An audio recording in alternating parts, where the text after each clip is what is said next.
We're good. Thank you very much for doing this morning, gentlemen. It's really good to see you all here today.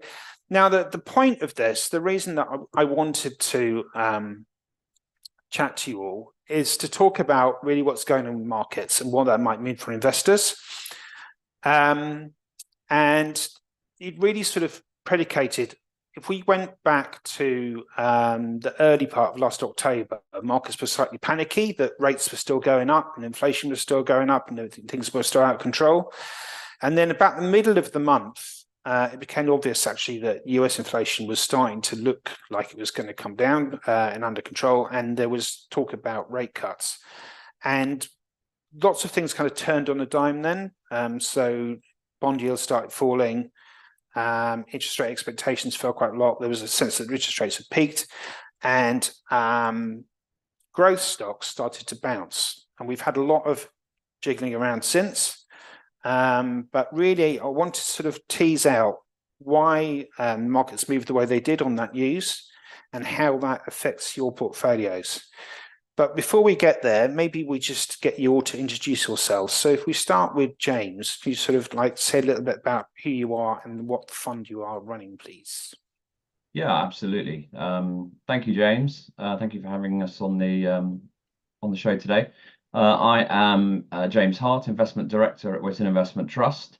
I work alongside Andrew Bell, who, as you just pointed out, is the CEO of Witten and has signaled his intention to retire this year. I won't go into detail on the announcement, but obviously, if there are some questions, I can answer very high level, give very high level answers because it's a very early stage in the process, and it would be wrong of me to go into any specifics at this stage.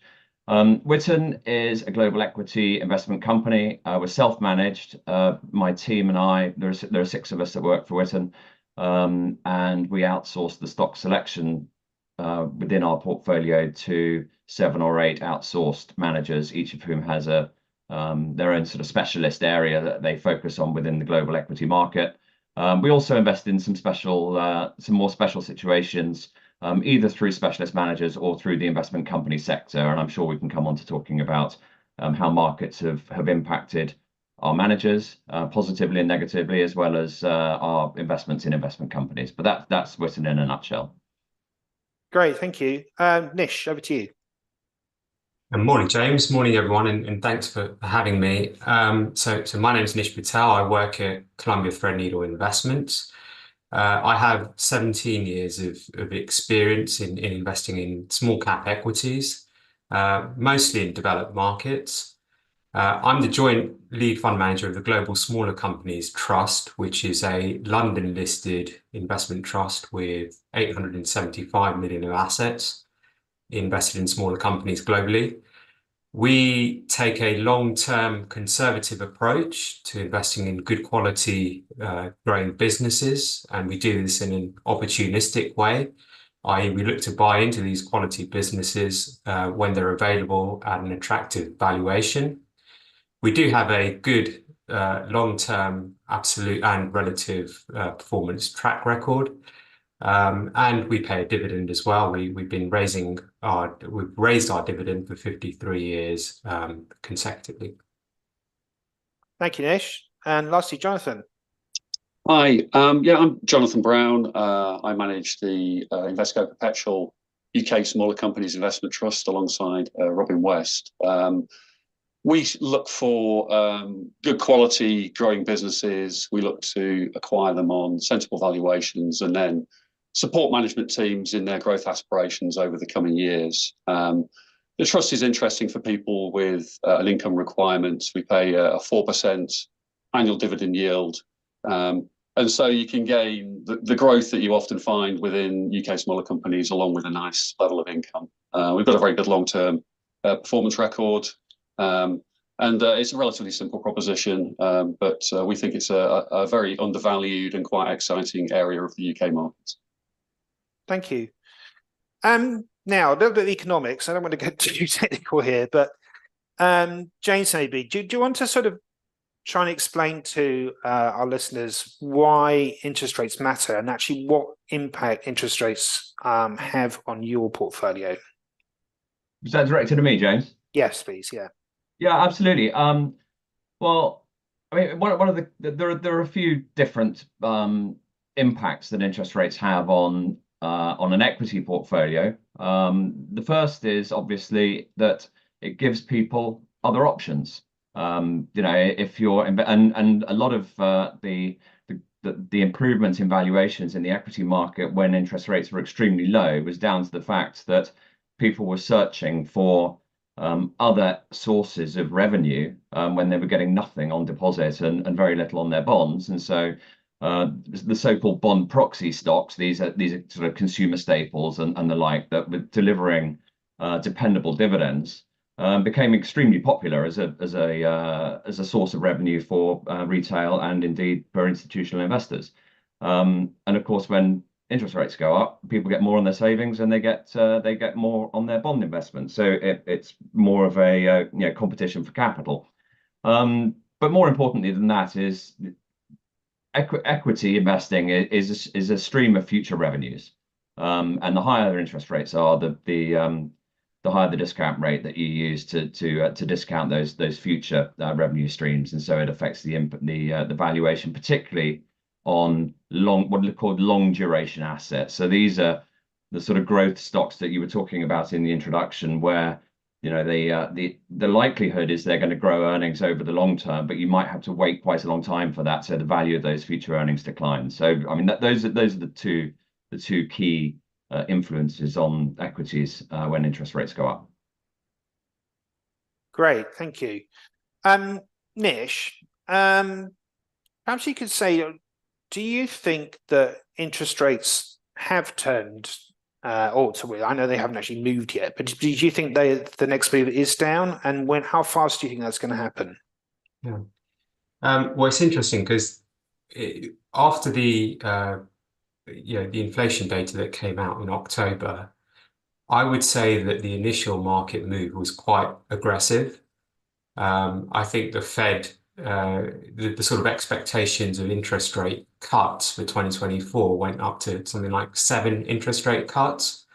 And I think that initial move was a bit too much. And in January, we had a broad realization that maybe inflation will take a bit longer to come down than people think. And now we're between sort of 3 and 4 interest rate cuts for this year, which is somewhat more sensible. What I would say is that the risks are that some of the factors that led to low levels of inflation in the recent past are reversing. So, for example, we did benefit from globalization, and that seems to be reversing now. We're getting deglobalization. We have populist governments now, and the bargaining power of labor is increasing, and that means that wages are likely to stay a bit more resilient. So these are sort of factors that might mean that inflation could be a bit more sticky than we think. And then, Jonathan, I mean, I think the trigger in what happened with markets in October was a lot around what was going on in the US. But obviously, we're hoping, I know the Bank of England left rates on hold this month, but we're hoping that we're going to get a shift down in rates here in the UK too after the inflation numbers. Which does it matter still what happens in the US, or is it more about UK for you? The US does matter. The impact that Fed decisions have on the US market, you also see that reflected in valuations of UK businesses. So it does matter. And I mean, my guess is that the Bank of England will be reluctant to cut rates before the Fed. I mean, we'll have to see on that. I mean, if their predictions that inflation could dip below 2% over the next couple of months come true, then will be, to have 5.25% base rates, given the level of economic weakness we have at the moment, would seem quite surprising. So yeah, America does matter, and but I mean, my best guess is that rates will start to decline as we move through the balance of this year and through next year. But of course, you have to remember that the rates aren't unusually high at the moment. It's just a period post the global financial crisis in 2008. It was an unusually low period for interest rates. So I don't necessarily think they'll come down dramatically, but I think there should be a move in the downward direction. There's a question actually, obviously people, please do put questions in the Q&A and they will get fed through to me. And there's a question maybe for Jonathan already. So with the recession in the UK that we've got now, do you think that inflation might shoot the other way? Do you think we might actually see some deflation? I mean, a lot of it comes down to energy prices, really. And a lot of the inflation that we saw over the last 12 months or so was due to, gas bills going up, but also the cost to businesses going up as well. Most businesses use energy in some form, so it feeds through to all areas of the economy. And we've seen, particularly with gas prices, not so much with oil prices actually, the gas prices have now fallen to below the level they were immediately prior to the Russian invasion of Ukraine. So that is exerting quite significant downward pressure on certain areas of the economy. But I'm not convinced we'll see deflation. Maybe we will briefly, but we're still seeing wage settlements in the UK. If you look at the minimum wage, that'll go up by 10% next month, and there'll be a knock-on effect elsewhere in the economy. And although speaking to businesses, we've gone from pay rounds of 5, 6, 7, 8% over the last 18 months to 2, 3, 4%.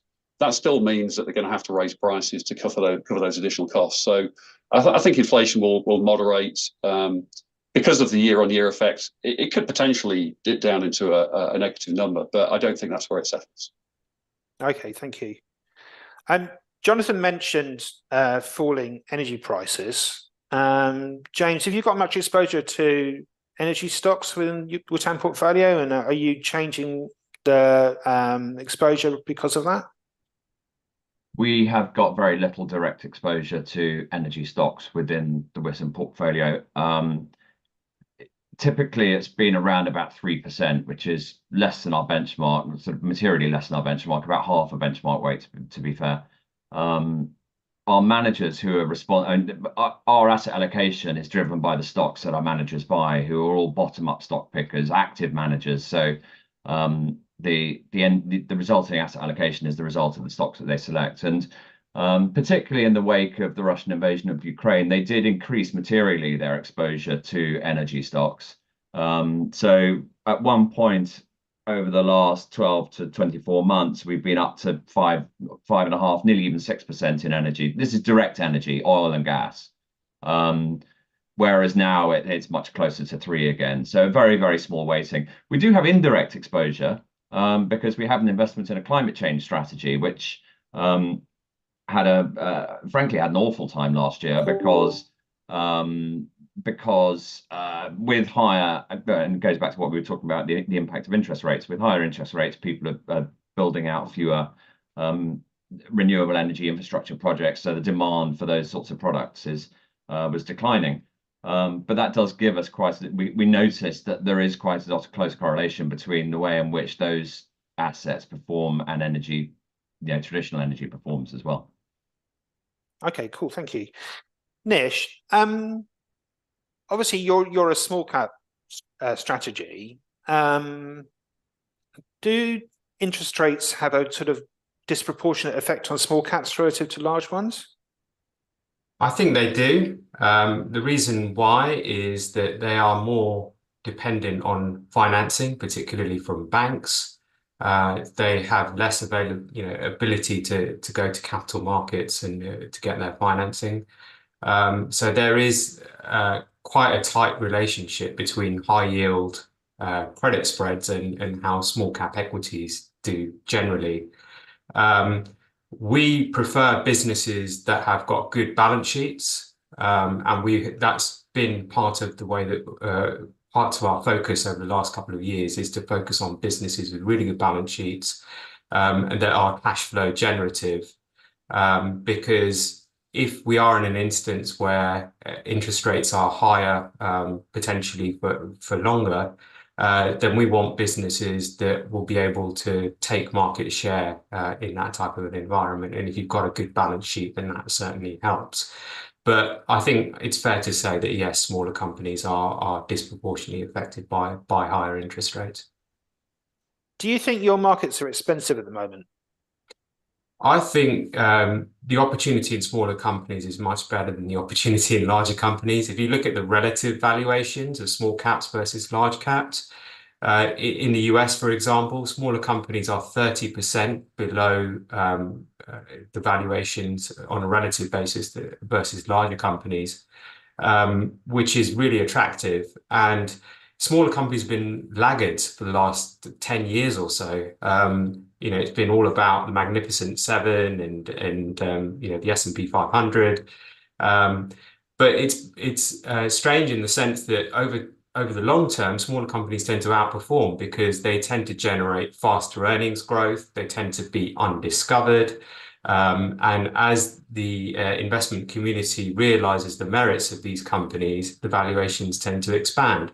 So we're in this strange situation where you've got a fundamentally good asset class that's very undervalued relative to the large companies.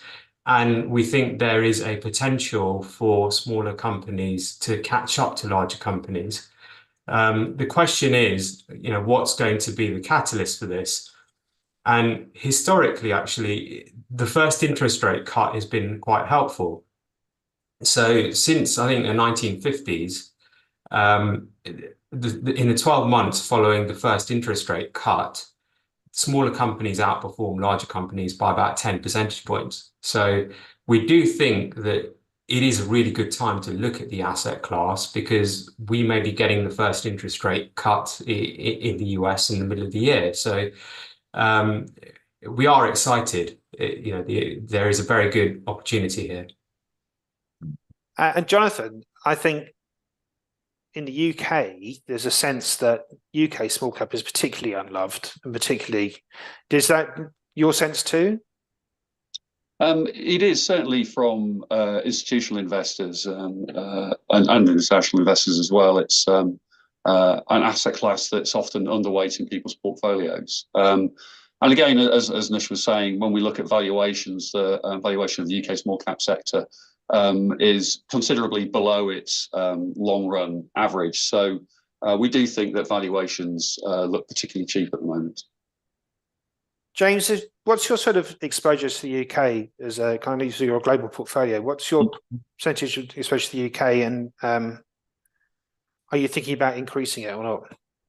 Yeah, well, before I answer that, I just wanted to add something on the your previous question, which is, I think as global investors, we've got to remember that we sit here in the UK and we talk about small caps, but if you're sitting in the US and you're looking at the UK market, some of the FTSE stocks are small cap stocks for them. So the FTSE 100 stocks are small cap stocks. So we've actually got a double whammy here in the UK. They don't like the UK. In fact, it's even worse than that. They're ignoring the UK. And there's nothing worse than the only thing worse than being hated is being ignored.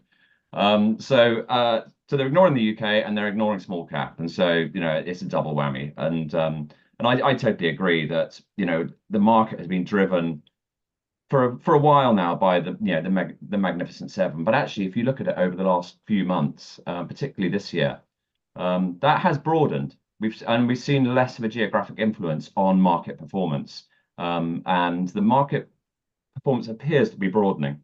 So I think that's a positive sign for investors that are focusing on areas other than the mega cap tech names in the US. Coming back to your question about the UK, we actually have in our benchmark, we have a kind of a hybrid benchmark, which is 85% global and 15% UK. So we naturally have a higher UK weighting than many of our peers. At the moment, it's around about 17%, which is pretty much in line with the benchmark. That is largely driven by a couple of our global managers who have chosen to buy UK stocks, particularly UK mid-cap stocks, interestingly. They're seeing an awful lot of value there.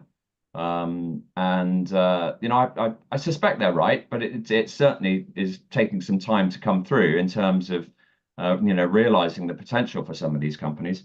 But in addition to that, we have recently invested in a FTSE mid-cap ETF.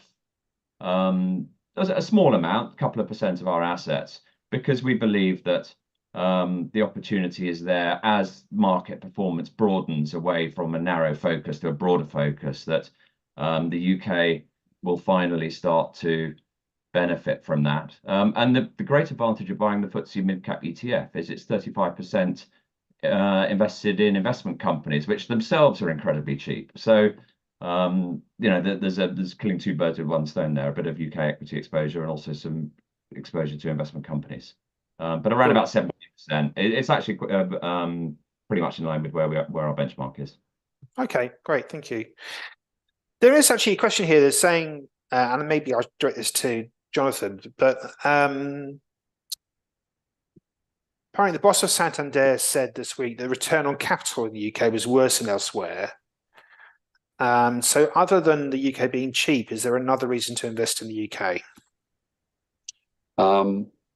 Well, I think if you read the headlines, you think it's all doom and gloom economically in the UK, but I don't think that's the case. I mean, we have full employment.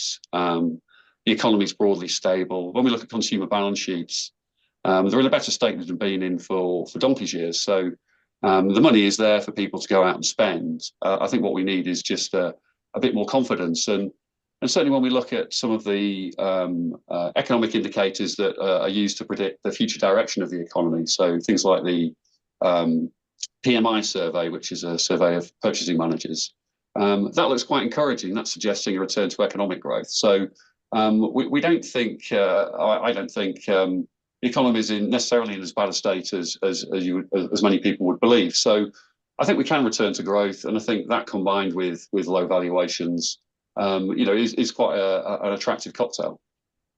Okay, thank you.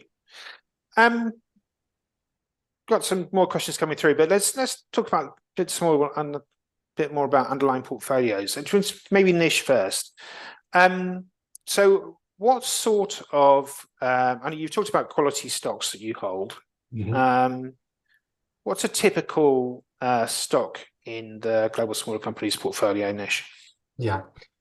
So when we say quality businesses, what we mean is that companies with really strong competitive positions that are profitable, that have got little debt, that make earnings today, not at some point in the distant future, which is what you get in a lot of small cap equities. More recently, we have been buying businesses that we think will grow reliably, whatever happens in the macro. So an example of this is Domino's Pizza, which is a very strong business in the UK. It's a market leader. It's got 40% market share in the pizza delivery business. It's almost 3 times the size of its nearest competitor. We think this is a really good business because it's a franchise model. So the growth in the stores is funded by the franchisees. And the group company, which is the company that's listed on the London market, is providing its franchisees with the ingredients. And as the business grows, the marketing budget tends to grow. So there's almost like a virtuous cycle going on. A few years ago, the company ran into some problems with its franchisees. There was a management change, and the growth started to slow down a bit. Last year, we met the management team, and we got the impression that a lot of those issues were being addressed. They had just signed a new partnership with Just Eat. They have a new agreement with their franchisees, and store openings look like they're picking up. And we were able to buy this business at 14.5 times earnings, and it's traded on over 18 times in the past. So this kind of shows you that our approach of investing in really good quality growing businesses, and we look for these opportunities or blips in the road to buy them at good valuations. And so that's something we've been excited about. We are also finding good opportunities in cyclicals. These are very depressed businesses at the moment because the industries might be out of favor.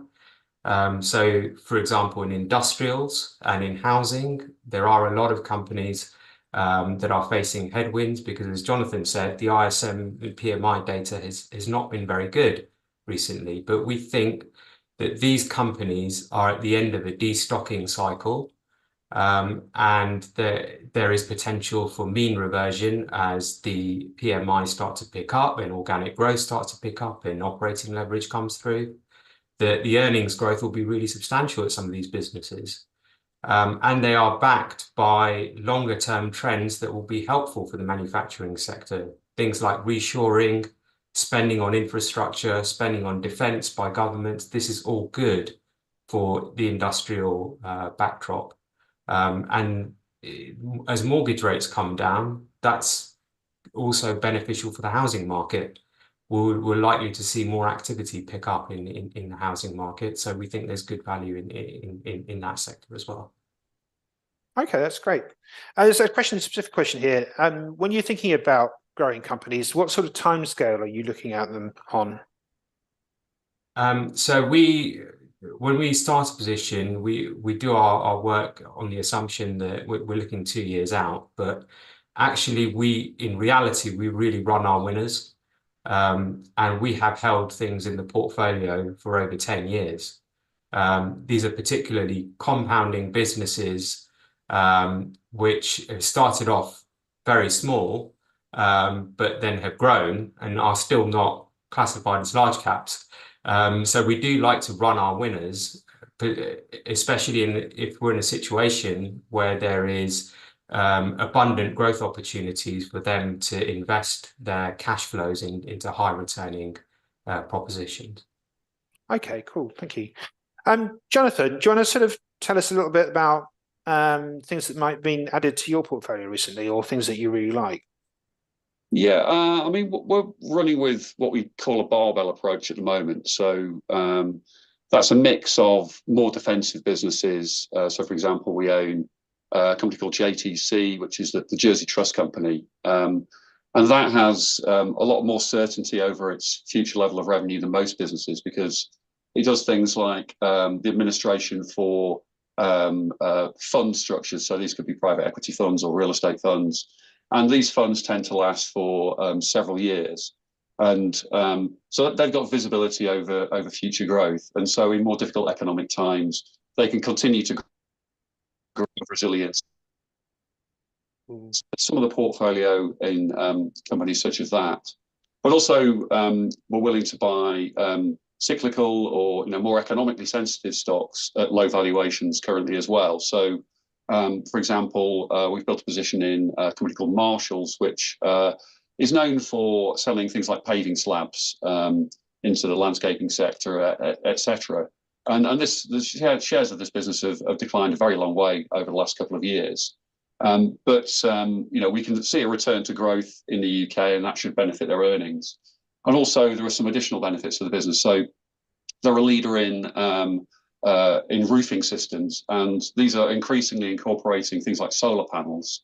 And the newer regulations around energy efficiency in housing should significantly increase that aspect of the business as well. So where we can find a business that's fallen a long way, that's of good quality, but also has some additional growth kickers, then we're keen to take a contrarian position, even if short-term trading is a bit more difficult in those businesses.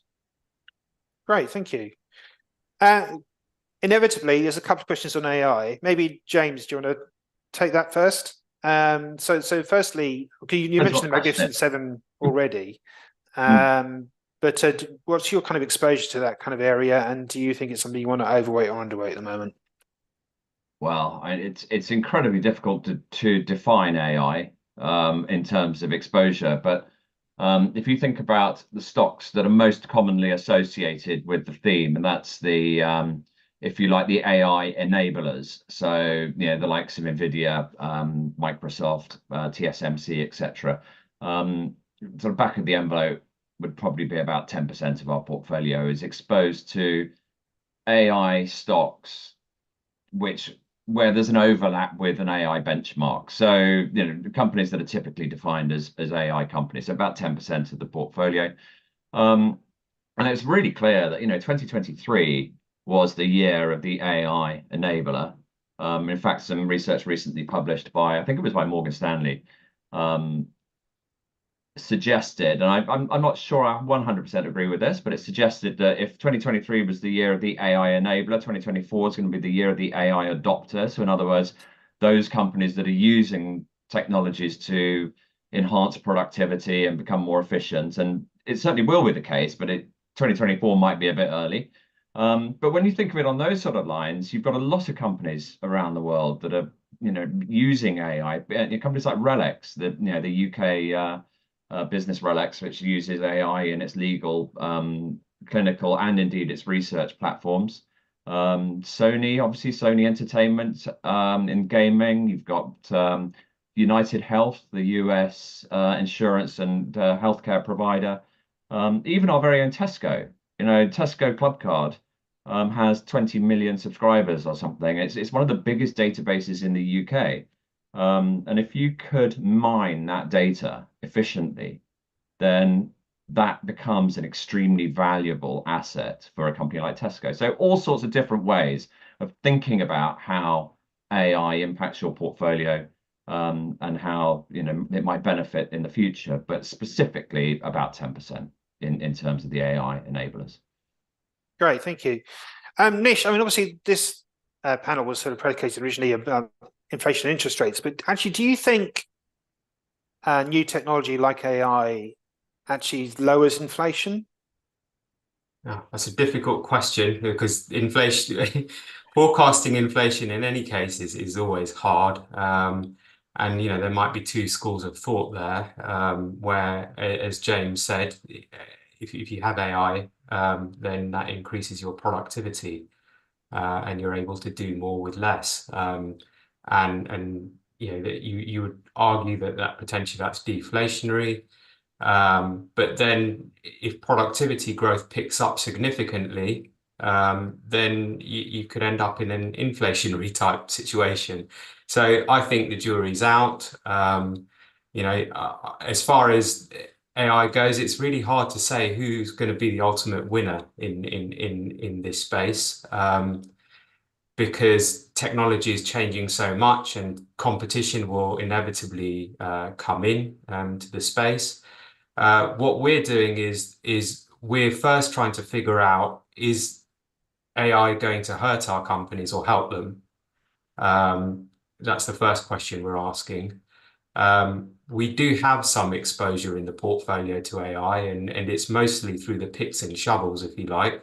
So the semiconductor companies are a good way of having exposure there. We didn't specifically build the exposure in those companies because of the emerging AI sort of wave that has come out over the last couple of years, but we do have positions in BE Semiconductor and ASM International, both who create equipment that's involved in the production of complex next generation chips that are going to be needed for applications such as AI. And we have exposure to value-added resellers as well, which are companies that will advise customers on technology products and services, and that includes the implementation of AI. So it's a hard question, James. I don't think I have a clear answer in terms of, is it going to be inflationary or deflationary? I think the jury's still out on that one. Fair enough, thank you. Jonathan, how does that AI affect your portfolio? Well, AI has been around, or machine learning has been around in various forms for well over a decade now. So I think what changed last year was the launch of ChatGPT 4, I think it was, and the large language models, which I think have captured a lot of people's imagination because of their almost human-like output. Now, we ask all our businesses about this, and in most cases, they are looking at how they can implement this within their own companies. And on the whole, it's useful for quite menial tasks. You can take out some of the administrative burden from certain aspects of the business. I think companies hope they're going to improve things like chatbots, which I'm sure we've all been frustrated using in the past. If they can be improved, that will obviously enable businesses to remove a bit of cost from things like contact centers, for example. But it's for most of the companies we speak to, it's the impact on them is not particularly large. I think the companies where it is of most interest are, as James alluded to earlier, the businesses that are very rich in data. And although this is an iterative improvement on the kind of data mining processes that have been used for quite some time, it does increase the ease of use for a lot of data that these businesses have, and therefore should increase its value. And we own a number of businesses such as Global Data, which they provide information to businesses about the markets in which they are competitors. The use of these large language models will make it easier to extract information from the databases they have. So it's useful for those sorts of businesses. But I think we're at there's the old hype cycle that you get with new technologies, and I think at the moment the excitement is slightly outstripping the utility of AI for most companies. Okay, cool, thank you. Now we're talking about growth really today, but how important do we think dividend income is going to be to investors' returns over the next few years, James? Well, Western runs a portfolio which is effectively a total return portfolio. So we don't really focus on one aspect or the other. We look for capital growth over the long run, as well as dividend growth ahead of inflation in the long term. Obviously, we won't necessarily be able to grow our dividend ahead of inflation every year, particularly in years like 2020, 2022. But for me, and we've grown it every year for 49 years, and so hopefully we'll get to 50 next year. But for us, in terms of when we think about appointing managers to run bits of Witten's portfolio, what we're looking for is the best possible total return. So we have some managers where the dividend yield is very low indeed, but they're focused on high growth companies that typically don't pay dividends. And then we've got others where the sorts of companies they identify are those sort of quality compounders, companies that generate sustainable cash flows long into the future. But fundamentally, as an equity investor, I like dividends. I think most equity investors, except for those that sit in the highest growth part of the market, like dividends, because more than anything else, it's a kind of seal of approval. It's a stamp of quality. If provided the company's not over distributing, of course, but it's a stamp of quality if a company can year in, year out deliver growing earnings and deliver a growing dividend to shareholders. So, but it's not clearly it's not the only aspect of equity investing. Okay, cool, thank you. And Nish, you said you've got an even longer track record than Witten of consecutive dividend increases, but do you factor dividends into investment decisions that you make, or are they just sort of an ancillary thing? I'd say it's more of the latter. It's an ancillary thing. We prefer cash flowing businesses. The UK, we have an overweight position to the UK. We have 25% of the trust in UK equities, and they have been historically generous dividend payers.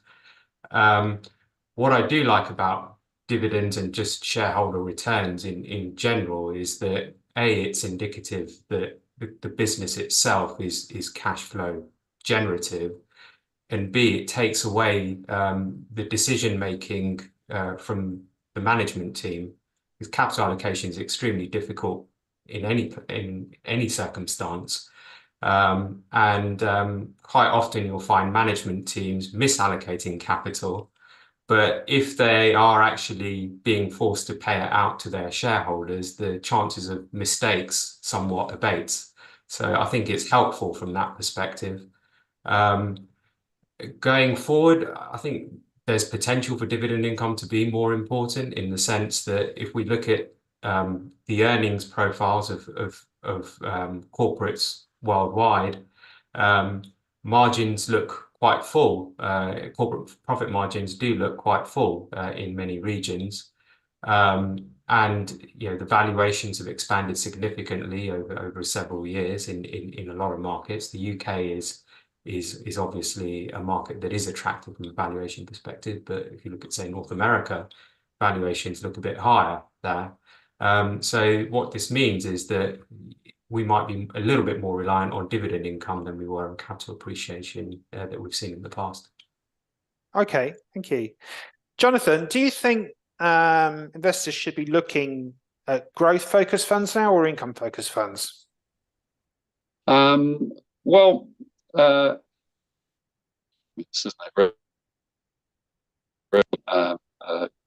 stating the obvious, I'd want to look at income funds.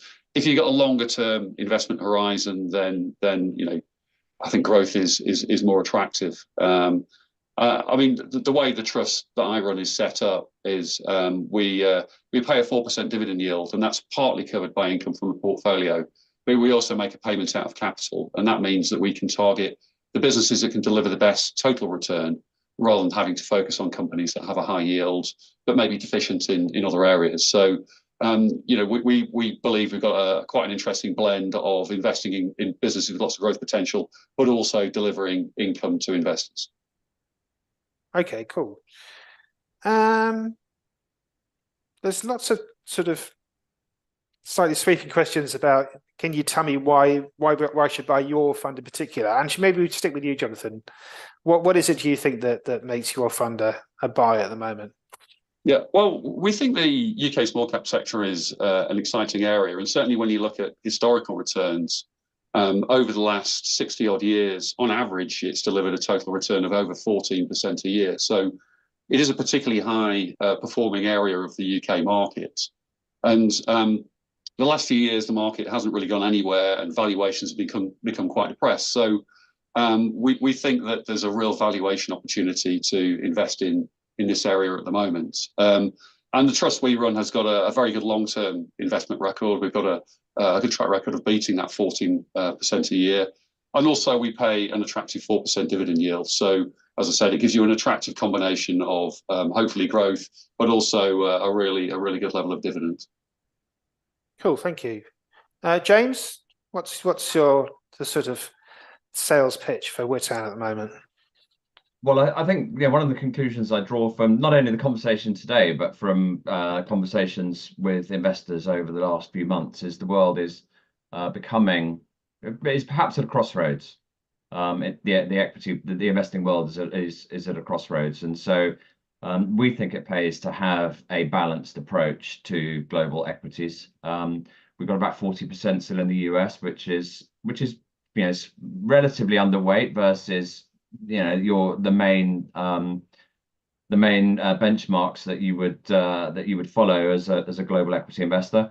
But we do think that the changing dynamics of interest rates, of opportunities around the world, means that the equity market is going to be broader than that we've seen over the last few years. So we've got a nicely spread portfolio across the US. We've got about 20-something% in Europe. As we discussed earlier, a decent weighting to the UK, which, fingers crossed, will finally have its moments in the sun. I'm quite looking forward to, actually, as we go through the rest of this year, I'm quite looking forward to UK politics being much more predictable than US politics, which, you wouldn't have said for a while. So, there's another thing that you could perhaps hang your hat on to say that the UK is well poised to benefit from. So, but really, the idea behind Whittown is a one-stop shop for global equity investing. What we haven't discussed at all today is our investments in what we call the direct holdings portfolio, which is our investments in specialist investment companies. They were a drag on performance last year because discounts widened. So we think we've got some really high quality assets in private equity and biotechnology, and in one or two other kind of trusts that have specialist portfolios that are trading on significant discounts to asset value. So we're hopeful and it's I think it's I think it's quite likely that as interest rates peak and start declining, that the negative influence on those sorts of holdings will be will turn to be a tailwind instead of a headwind. Fingers crossed. Fingers crossed. Nish, you already said, like, you've sort of, the past history suggests that when the cuts start happening, that's when markets start to move. Is that a good reason to be buying your fund now, or are there broader reasons than that? Well, I think if we focus first on the fund, so the fund itself, it's a well-diversified investment trust. It's a single vehicle where you have exposure to smaller companies in developed markets and the fast growth emerging markets. The people behind the product have a lot of experience. There's well over 100 years of investment experience within the team that have been through multiple market cycles. We think the portfolio that we've put together, we're really happy with it because it's a high quality portfolio with high returns, and these companies are trading on really attractive valuations. And then in terms of the asset class, well, the asset class has underperformed for a long period, and there's potential for them to catch up to larger companies. And we know that there's a potential catalyst in terms of rate cuts that are coming that will help the asset class. So that's good. And the discounts. So not only have you got the discount of the companies that are in the portfolio that are on these attractive valuations, but the trust itself is on a discount, and we're buying back stock, which is in itself an accretive action. So there are multiple levers, if you like, for generating a really good return, and that's something to be really excited about. Great, thank you. Jonathan, James mentioned elections. We'll come back to maybe the US one in a minute, but with just thinking about the UK, for example, do you think the UK election is a non-event as far as markets concerned, or do you think it's actually could be quite positive?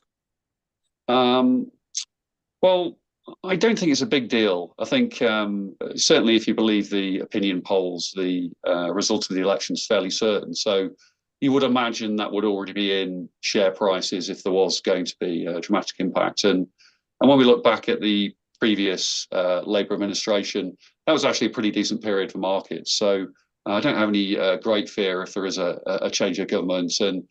And certainly that they're trying to look business friendly, and if they're good to their word, then I don't think it's going to make a huge amount of difference to UK markets. Okay, fair enough. Thank you. James, what do you think about the US election? Is that something that might have more of an impact? Yeah, it's a really good question, James, and frankly, God knows what the answer is. I think actually going back to the UK quickly, I think the one thing that both parties are focused on, and this would be absolutely tremendous for UK equities, is improving the savings culture, and that's so important, educating people about savings and investing. US election, look, I just think it's such a sorry world where. In fact, I was at a conference yesterday. You were there, James, at a conference yesterday when John Sopel was talking about the US election. He said, it's such a sorry world that you're choosing between the 79-year-old, is it, and an 81-year-old, and that's the best that a population of 300 and something million people can come up with. A Biden victory would be probably the most sane outcome.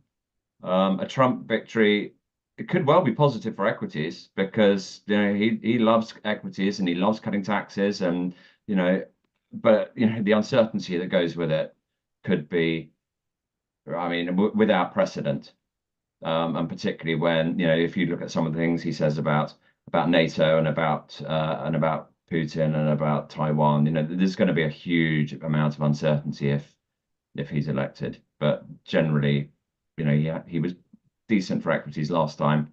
Biden's been good as well. So just a lot of uncertainty, I think, is the summary.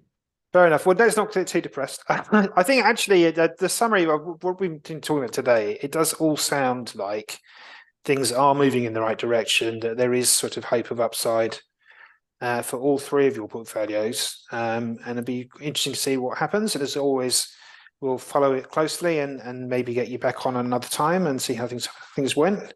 But thank you very much for your time today. And I hope everybody found that useful. Sorry if there were questions that we didn't get around to. But thank you very much, and we shall talk to you again soon. Now, let's go back to the presentation again. So, as usual, there's the legal slides. That's very important. We're not trying to sell you anything here. We're just trying to inform you. We'll be back, obviously, next Friday. It's Easter, but the Friday after, we'll be talking to Life Science REIT.